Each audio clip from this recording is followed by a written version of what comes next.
오늘 대파를 가지고 우리가 누구나 해서 드실 수 있는 대파 나물 무침을 좀 준비를 했어요.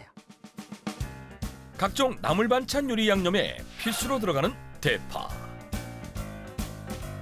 하지만 오늘은 다른 나물 없이 대파만으로 나물 반찬을 선보이겠다고 하는데, 먼저 대파를 반으로 갈라 3에서 4cm 크기로 썰어 끓는 물에 5분 정도 데쳐준다. 살짝 데치게 되면 이 아린 맛이 좀 날아가고 매운맛이 좀 단맛으로 바뀌거든요. 데친 대파를 건져 다시 찬물에 냉수마찰을 시켜주는데, 왜 냉수마찰을 시켜주는 것일까? 그걸 좀 아삭하게 만들어 주는 거죠. 우리가 왜 국수 삶고 나면 찬물에 막 헹구듯이 똑같은 이치죠. 냉수마찰을 마친 대파는 물기를 제거하고 한 번 더 잘게 썰어준 뒤 당근, 깨소금, 참기름을 넣고 잘 무쳐내면 10분 만에 뚝딱 대파 나물이 완성된다. 또 다른 대파 약선 요리를 보여주겠다며 나서는데, 그런데 의문의 생선이 보인다. 이 생선으로 무엇을 하려는 것일까? 가오리찜 요리를 좀 하려고 그래요. 대파 가오리찜을 자주 요리에 섭취하며 항암 치료 많은 도움을 받았다는 차은정 요리 연구가.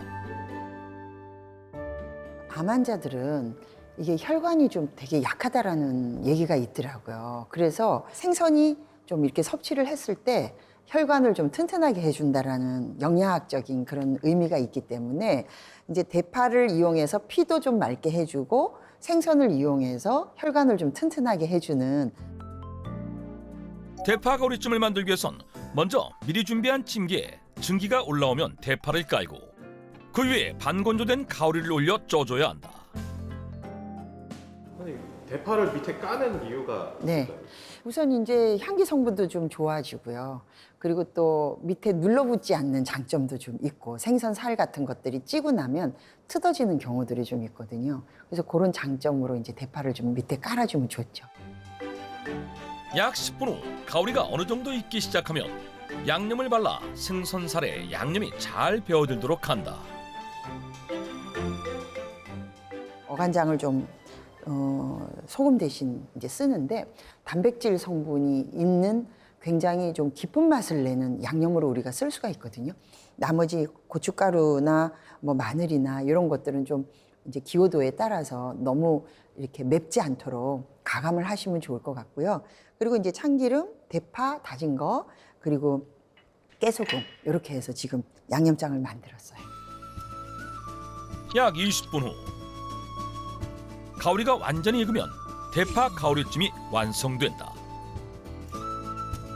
내 몸이 원래 타고난 본연의 나는 어떤 음식을 먹어주고 어떤 환경 속에서 좀 있어줘야 되는 사람인가라는 부분들을 좀 알면서, 그게 이제 지금까지 한 25년이라는 세월을 오면서 제2의 인생을 사는 거예요.